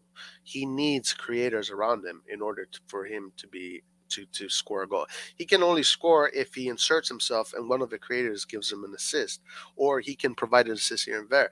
But Cassie's like a player like Cassie is not going to create for you. A player like Tonali, he can create for you sometimes here and there, but in general, he's not going to create for you. He is very at the service of the creators. Benacer at the service of the creators. Benacer serves the game in a slightly different way. He kind of, these are the playmakers that allow the team to move left and right, etc. These players do not create assists. They do not create goals at continuous with continuity. They're just there so the team can execute the plan. But then you need the weapons, right? Because you have different kind of weapons. You have a gun and you have a missile. You know, a missile does something and a gun does something else. I believe this Milan could. Yes, me too. I honestly believe this too.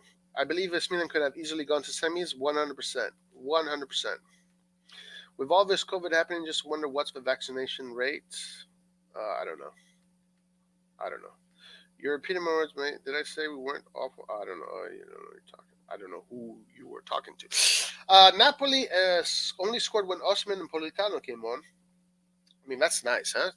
To have Politano and Osimhen on the bench and bring him in. This is the thing about Napoli that we really got to watch out for. This is the thing that we really got to watch out for when it comes to Napoli. That Napoli have a lot of players, have a lot of green players, right? If we go back to my diagram that I did earlier, the color coded players, Napoli has a lot of green players.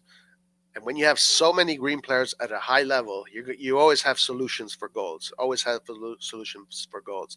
Napoli's in a really good spot. Napoli's in a really good spot. The way they built their team is very good. You got to really give it to them. Insigne, exceptional. Osimhen, exceptional. Politano, exceptional. Lozano, exceptional. Mertens, exceptional. What's the guy, the Polish dude? Can't remember. Zelinski. What the hell his name is? They're all exceptional. They're all exceptional. Um, I think Anguissa is the new Kessie, and Anguissa also. I mean, look at that. Look at that purchase. Came into the team, just fits in perfectly with everybody. Napoli is a well-oiled machine. Well-oiled machine. Oh, guys, let's put Spalletti in that. Spalletti also plays. Well, Sarri and Spalletti also play offensive football. That's why we have cams and wingers. You what? Yeah. All right, so guys, tomorrow we do have the Milan Forum. So join us for tomorrow. The Milan Forum is going to be fun, open line discussion. We're going to talk about Bologna. We do have the Bologna game coming up the day after. So we're probably going to discuss the press conference. We're going to see what the Pioli says in his press conference. We're going to see which players are available. It's going to be interesting. It's going to be an interesting stream. I want to hear everybody's opinions so everybody can come up and share the different opinions. I'm sure we're going to hear a lot of Narnia talk, as always. Hey, I'm going to make spaghetti bolognese on Saturday. Let's hope let's hope Milan makes some spaghetti bolognese on Saturday. As far as the game on Saturday, I don't know what to expect. Are there any predicted lineups? Let me see if there are any predicted lineups. Let me see if there are any predicted lineups for Saturday.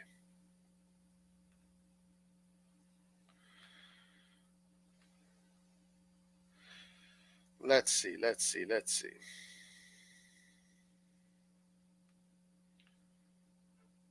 You'll bring the drinks for Narnia? Nice.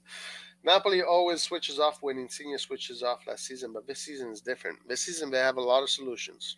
They have a lot of solutions this season. Napoli, they have, and also Osimhen has taken the team by the reins. Osimhen and also Politano, big growth from Politano.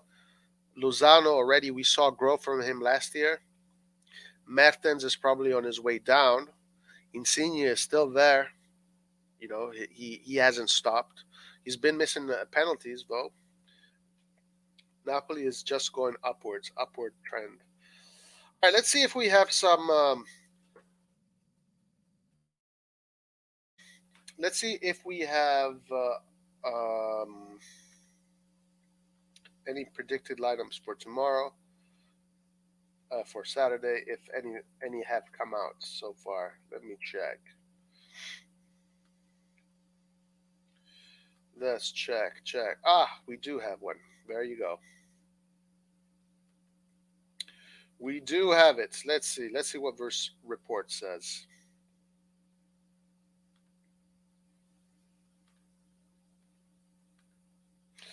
All right, here we go. Bookies' odds are in between a 0 or 1 goal handicap for Bologna, so they expect it to be a tight match for us this weekend. Yeah, I think so too. I would agree with the bookies. All right, let's see what this article says here.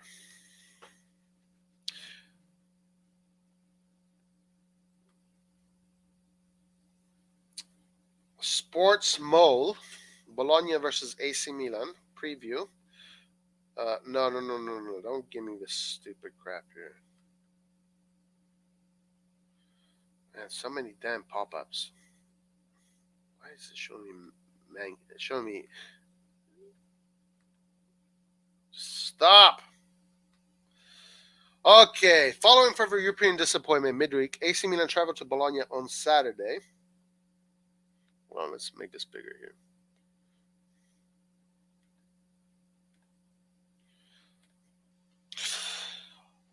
Following further European disappointment in midweek, AC Milan traveled to Bologna on Sunday. On Sunday or Saturday? Yo, let's get this shit straight. Is it Sunday or Saturday? I think it's Saturday. Or is it Sunday? I don't know. Seeking to keep their pursuit of a first Serie A title in over a decade on track. While the Rossoneri's fast start has kept them up with the early pace in the Scudetto race, their hosts this weekend have enjoyed a bright beginning of their own to sit 8th in the standings. So Bologna is 8th. Guys, look at this underwear. Please tell me you don't buy underwear like that. That would be really weird. Amid a worsening injury crisis, Milan visited Porto's Estadio Dragao. What a cool name. Estadio Dragao, still searching for the first Champions League points in a challenging Group B, which also features Spanish champions Atletico Madrid 2019 winners Liverpool. They returned empty-handed, falling to the third consecutive defeat since their return to Europe's top table after several years away, as Porto finally scored in the 65th minute with one of their 20 shots on goal. Damn, 20 shots? Not on goal. Not on target, through Colombian star Luis Diaz. By the way, Pioli did say that the player that we had to look out for was Diaz. Now, a miracle is required for the Rossoneri to revive their hopes of making it to the knockout stages, but they at least have some sparkling Serie A from fall back on as they return to domestic duty this weekend. All right, let's see here. Last Saturday's fight back from 2 goals down against Verona saw Pioli man edge 3-2 as Gunter on goal. And then contest, okay, we know this, don't need to read this. From the start, Italia 22 points from the opening 8 rounds. Okay, nothing interesting here. I want to look at the formation. Unbeaten in their last 4 home games, winning 3 Bologna. Okay, this is important information here, guys. Look at this. Unbeaten in their last 4 home games, winning 3. Guys, Bologna is in a good form. They're going through good form. So that means this game is going to be difficult. Bologna right now is healthy, and we are not healthy. So that means this is going to be a difficult game. Bologna are enjoying a pleasing run of their own as they have put together the best streak at Stadio Renato De Lara. Okay. Volvo Rosso Blue followed up their unexpected 3-0 victory over Lazio before international break with a disappointing 1-1 draw against 10-man Udinese. Wow, Udinese plays really shit football and they tied 1-1. Okay, so that gives me a little bit of more hope for a better game.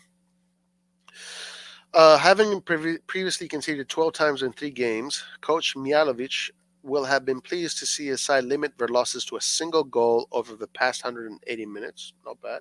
But was equally frustrating to witness a late equalizer. By the way, we are conceding way too many goals in the Serie A. A team that concedes all these goals does not win the Scudetto usually. So we got to watch out for that. But was equally frustrated to witness a late equalizer. Okay. Now, to include October, Bologna top half credentials would be tested to the maximum as they host Milan. Uh, they must journey south for the midweek. Midweek games against Napoli. Nice. Therefore, Mihajlovic will next pit his wits against one of his predecessors in the Delara dugout. Okay, nobody cares about that. His team will have to overcome a precedent, though, if they are to defeat the Rossoneri as the hosts have not won on home soil against AC Milan since 2002, losing 11 times in the process. Bologna has not won against AC Milan in Bologna for 22 years now, guys. That's crazy. Bologna Serie A form. Wait, how's that? He just said this makes no sense. Win, lost, tie, lost. That's not a good home form. Oh, Serie A form, yeah. AC Milan Serie A form. WDWW. A lot of W's. We like the W's. We like the green W's. Okay, do we see? Let's see. This is where we. This is it. Both Hernandez Brandias, who have started so well this team, are ruled out due to COVID-19 infection, while goalkeeper Mike Magnini, Junior Messiah, and Alessandro Florenzi are sidelined too. Guys, look at that. 1, 2, 3, 4, 5. That's only 5 players. Not bad. However, Zlatan Ibrahimovic made his comeback last week and could once again feature from the bench, but should not be pressed into service from the start following a long injury layoff, as Ante Rebic and Oliver Giroud are available. So going into the Bologna game, we have Rebic, we have Ibrahimovic, we have Giroud. Excellent.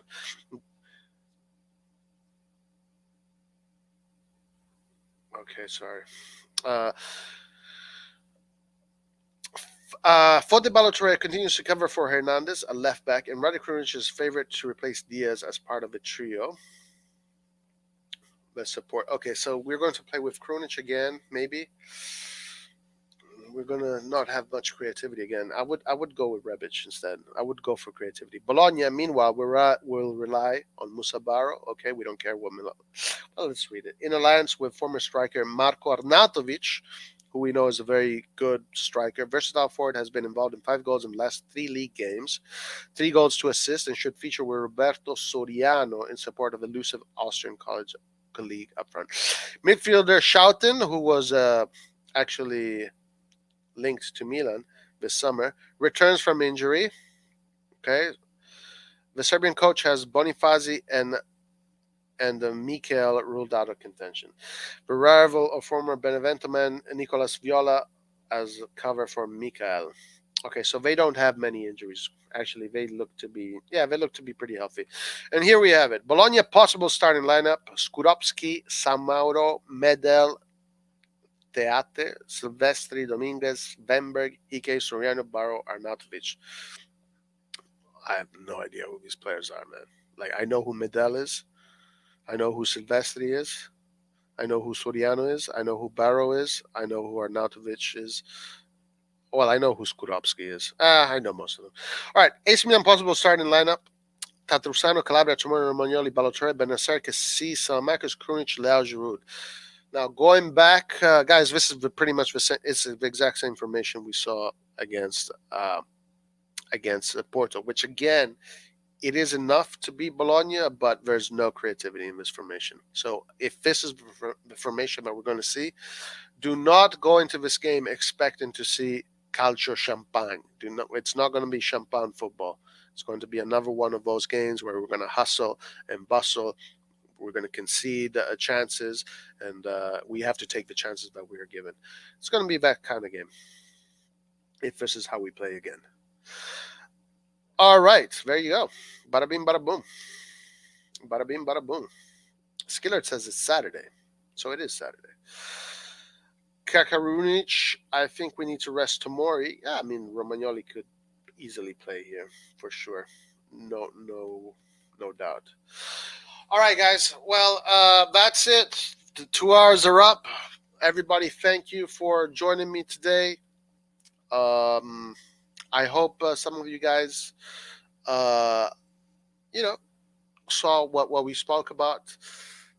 That presentation I did earlier with the teams: green player, purple player, red player, yellow player, and I hope that makes you. I hope that helps clear the situation where we are right now. And yeah, let's see, guys. As I said, only time will tell. Let's see what happens when Hernandez comes back, when Diaz comes back, and everybody comes back.